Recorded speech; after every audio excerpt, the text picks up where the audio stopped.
Thank you. I have searched for other words, but nothing beats just thank you. It's been an odd evening. I wonder if in your program, which I haven't looked at, is this where you view the body?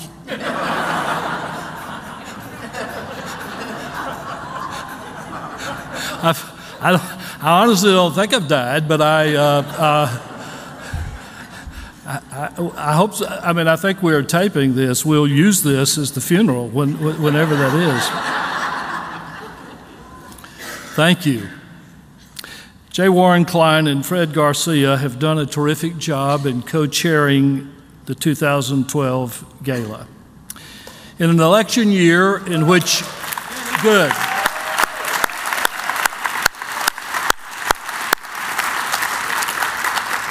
In an election year in which many donors maxed out their giving in support for candidates, Jay and Fred were as generous financially as they were organizationally.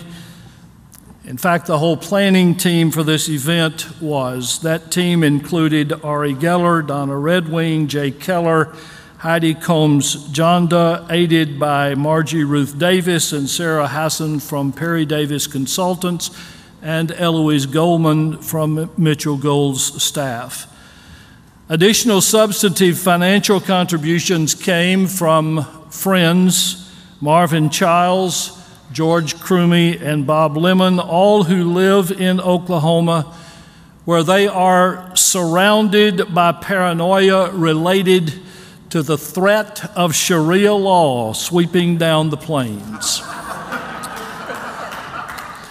There is not a person in this room tonight who does not deserve to be recognized individually because of your personal story and because of circumstances you face, every one of you, that make Interfaith Alliance a critical part of your life.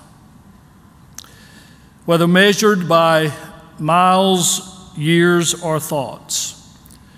It's a long way from growing up in a poor but loving home in West Tennessee with parents committed to a fundamentalist Christian church to standing in this room in New York City, surrounded by friends and family, and receiving the Walter Cronkite Faith and Freedom Award from Interfaith Alliance, an interreligious organization working on religion and politics, and an award that carries the name of an American icon. Jane, I too ask what happened. It's not just a question about last week's election, it's an inquiry with which I have struggled a good part of my life.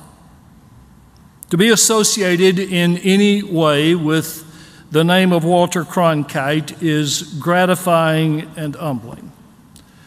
My thanks is coupled with the knowledge that this award always has been and always will be bigger than any of its recipients, especially this one. In reality, I think I'm a stand-in for a lot of other people for whom this respected award is also appropriate. To be totally honest with you, the Walter Cronkite Award that preceded the gift and symbolism of this beautiful piece of glass came to me on a rain-soaked evening here in New York City when I met the most trusted man in America for the first time and began a relational journey with him that resulted in an education for me, an expansion of my world, an invigorating mission, and a friendship like no other. Walter and I shared laughter, tears, hopes, dreams, difficulties, worries, grief, jokes, thoughts, problems, and aspirations. For right now, it is enough to say, I love that man. Gratitude, however, must not supplant reality.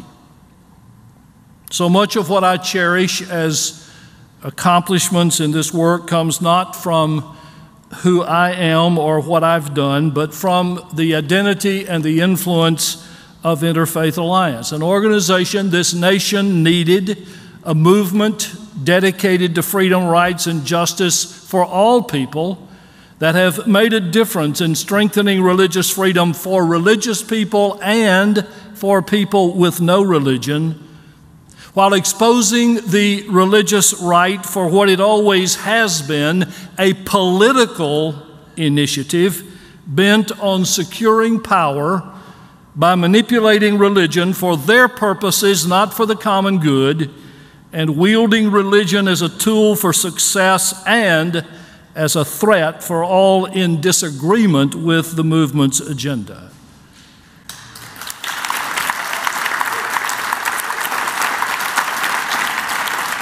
Presbyterian Bishop Herb Valentine made a terrific contribution to this nation when he pulled together respected national religious leaders to launch this organization. Chairs of the boards of Interfaith Alliance, such as Albert Pennybacker, Phil Wagaman, Arun Gandhi, Gwen Gabor, Alex Forger, Jane Holmes Dixon, Rabbi Jack Moline, and Galen Gingrich, have been good friends as well as supportive colleagues while leading the board. While chairing the foundation board, Denny Davidoff both envisioned and established our superlative program for high school students called LEAD. The members of the board, like those who led it, have been friends bringing similar gifts to this work. In fact, I actually look forward to board meetings. I have to tell you, I am so proud to work with a board that recently elected Amber Khan as our new chair. Amber is nationally recognized as one of the leading Muslim voices in this land and a person who daily lifts up the values of our organization. We walk our talk. Staff members of Interfaith Alliance have worked hard on our mission, usually for less money than they could make in other organizations, and with devotion as well as a commitment to time and labor that could not be evoked by only the need for a job. The current staff exudes dedication and a will to sacrifice in order to advance our mission.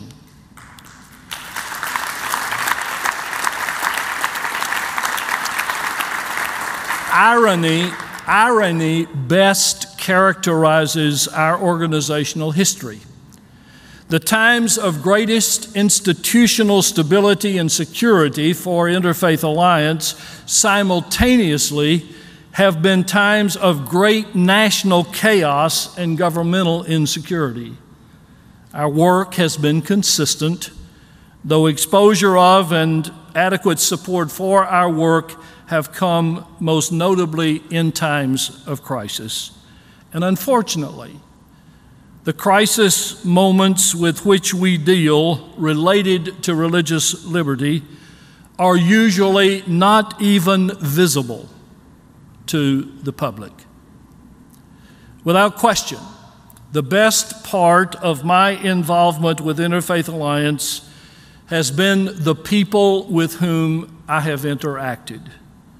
I've had the privilege to see into the heart, hear the wisdom, and experience the generosity of Alex Forger, who was at the reception earlier, a model par excellence for a human being, and Elsie Hillman, a former member of the executive committee of the Republican National Party, who has been absolutely relentless in her support.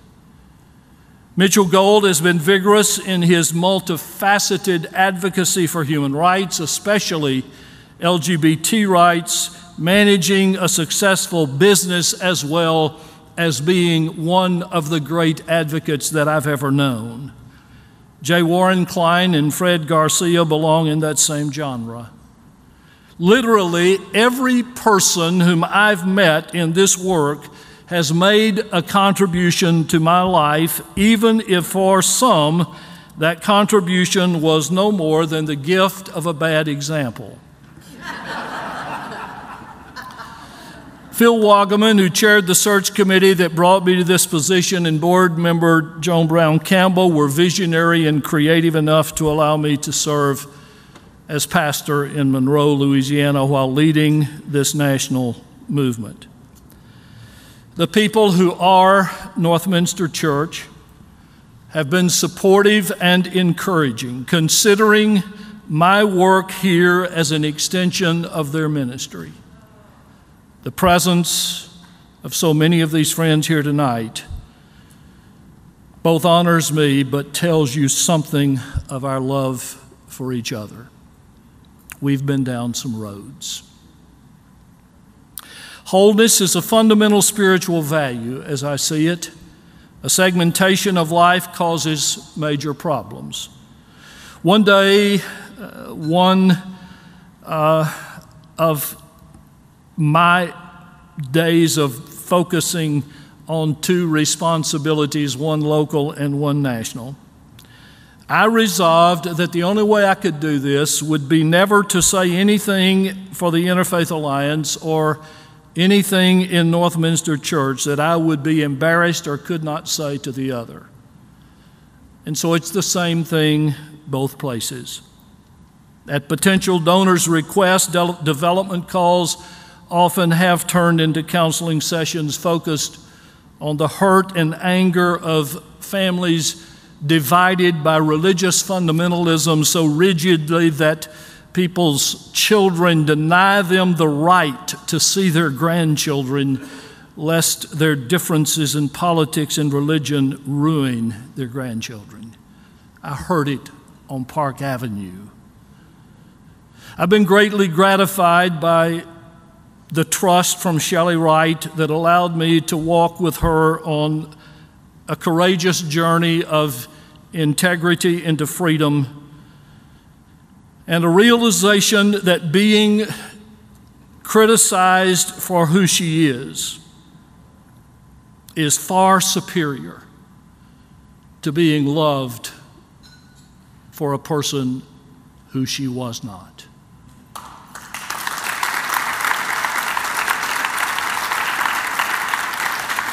Similarly, the model of friendship and compassion demonstrated by Judith Light inspires and strengthens me, as do the rest of her family. Robert Desiderio, her husband, Herb Hancher, her incredible manager, and his partner for decades, Jonathan Zoller. I'll never forget having dinner in a gazebo, and in the midst of a good conversation, Herb turning to me and saying, "Welton, how did you get to be queer without being gay?"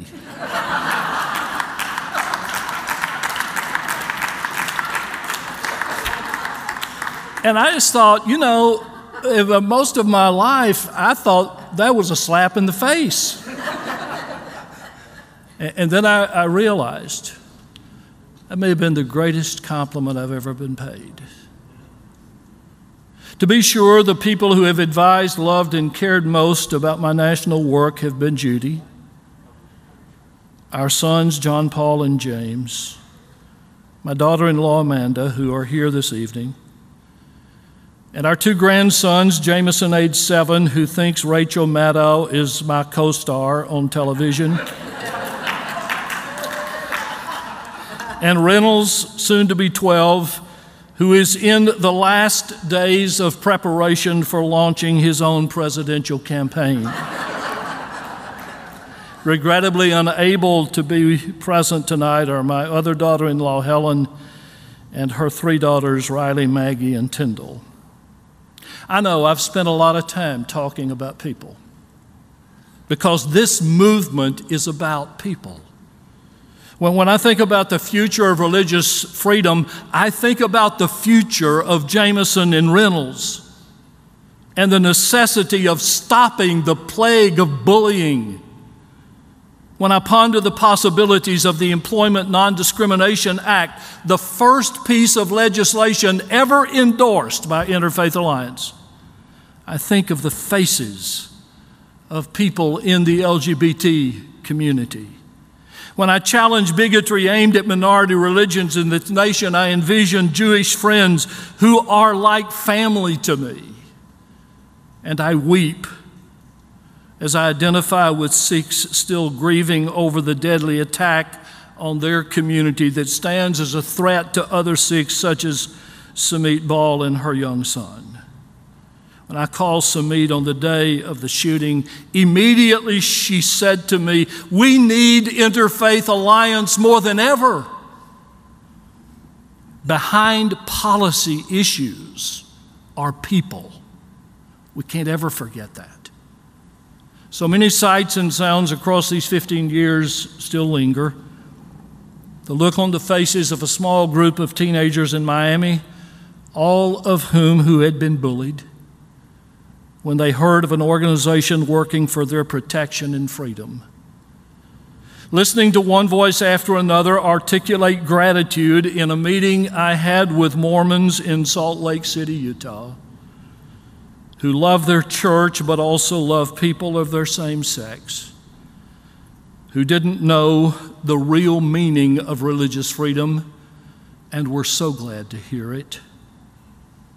Preparing to deliver a sermon from that great pulpit in the National Cathedral, listening to reverberating calls to worship from two transept balconies in the main altar in that cavernous sanctuary, delivered by an imam here, a rabbi here, and a Christian here.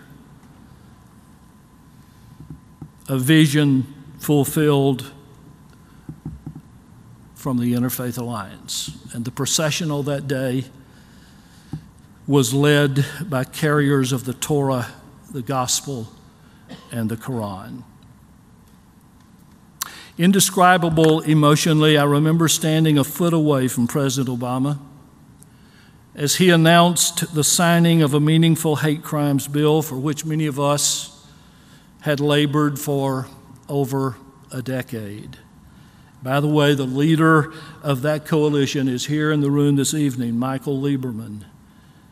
No sooner had the president finished, yes, please.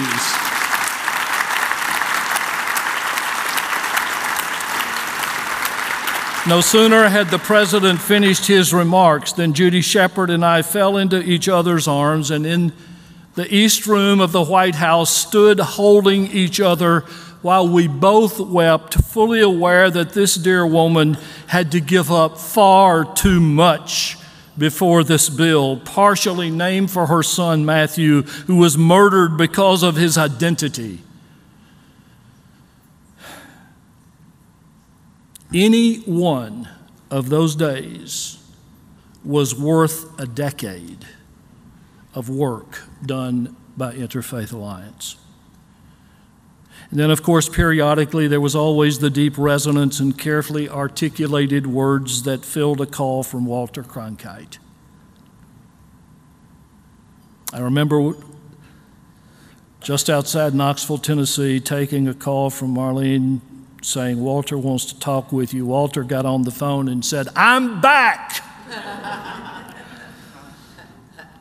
He had heard the statements from the religious right blaming progressives for 9/11. Walter said, "I'll do anything you want me to do. What is it?" Sometimes it was not that heavy. Wasn't that a good event? Didn't you really enjoy it? The scariest thing was when he would call and say, "What should I say about this subject?" And I would have to say, "Walter, let's remember who we are." Perhaps an honor for Walter even greater than this award came on Louisiana State Radio Network after a caller had derided and condemned Walter's liberalism And the agreeable host of the show, kind of the ringmaster, responded, "Do you know what Cronkite is doing now? He's writing sermons for that preacher up in Monroe who's causing all this trouble." How did you get to where you are from where you came from? It's usually posed a bit better grammar than that, but that's the question I hear most often. I used to not take that question seriously, and then I realized finally that it was not about me. The question was not about me. People were looking for assurance that change is possible.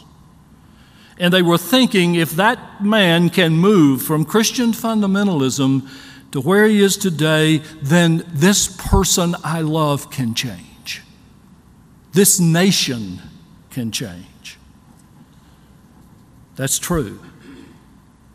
My parents loved me unconditionally and trusted truth in me enough to allow me to ask every question that came to my mind. I had great teachers who knew the difference between indoctrination and education. Judy generously has affirmed and supported forays of all kinds, mental and geographical. A few religious leaders were able to erase a plethora of bad experiences with religion and point the way to something better. But let me tell you, I have remained committed to truths in the Bible that I read regularly, though never literally. I still consider myself, and this just burns up people, you'll understand why. I still consider myself an evangelical because I find excitement in sharing the good news that religion's emphasis is on inclusion, not exclusion, that it is about an international vision, not a parochial vision, and it's about a God who loves justice and mercy and everybody more than judgment and punishment. I want you to know I have done this interfaith work at the intersection of religion and politics, not in spite of my faith, but because of my faith.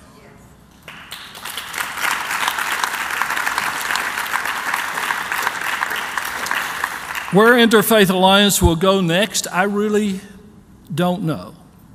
What I do know is this work has to be done. The challenges to religious freedom are bigger than ever. Divisions are deep. Incivility is rampant.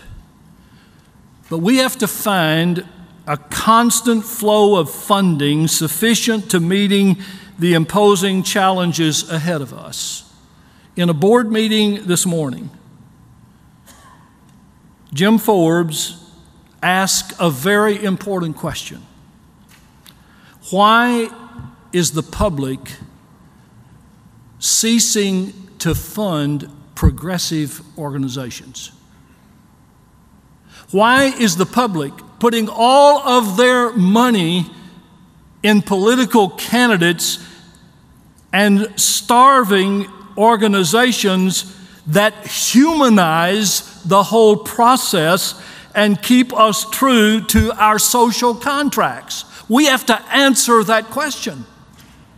It's not just the Interfaith Alliance. But whatever the Interfaith Alliance looks like, I will draw on what I've learned or confirmed in the past 15 years. One, cooperation is better than competition. Repeatedly, I've been told that one of my greatest faults as an executive is not thinking institutionally enough. I'm guilty. I came to this job thinking that accomplishing a noble goal was more important than getting credit for it. I did not realize at the time that 2 lines related to Interfaith Alliance in the New York Times is worth at least 4 pints of blood. I've changed some, probably not enough.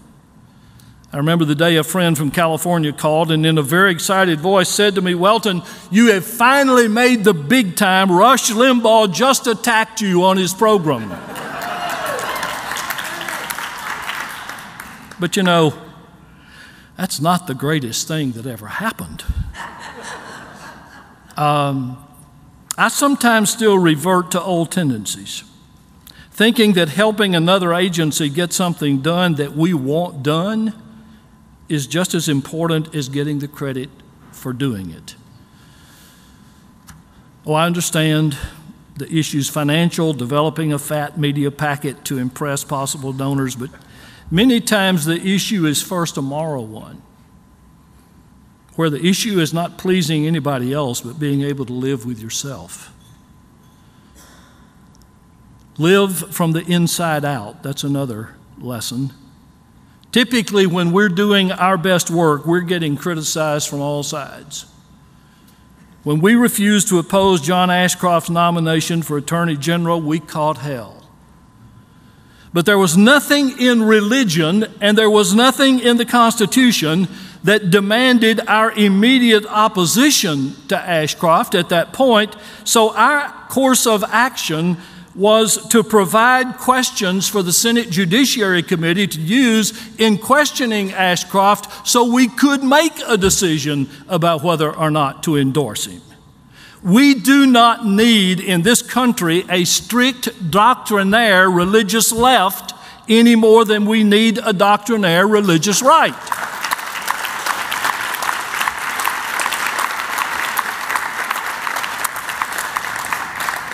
Another lesson, heart and head cannot be separated.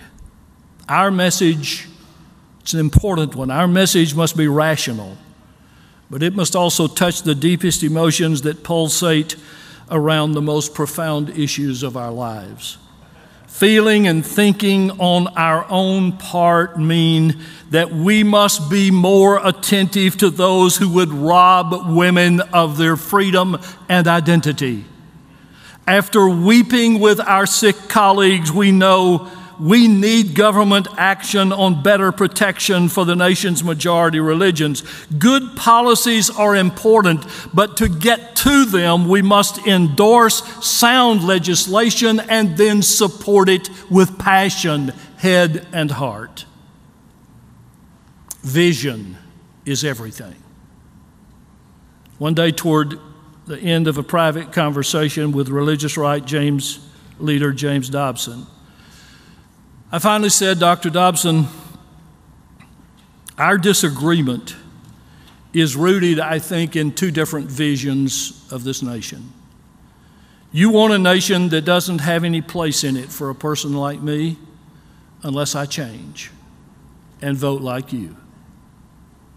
On the other hand," I told him, "I want a nation that has a place for you in it and a freedom that lets you speak about what you believe. But I want a nation that will not allow you to impose your beliefs on everybody else by using the machinery of this government to do so." It is with profound gratitude that I accept the Walter Cronkite Faith and Freedom Award as encouragement for work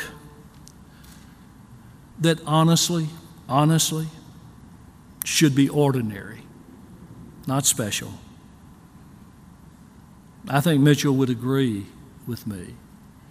One reason we feel somewhat uncomfortable with these awards is we haven't done anything to deserve an award.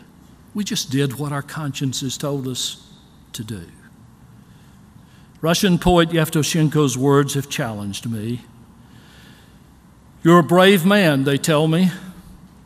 I'm not. I did no more than write, never denounced. I left out nothing I'd thought about, defended who deserved it.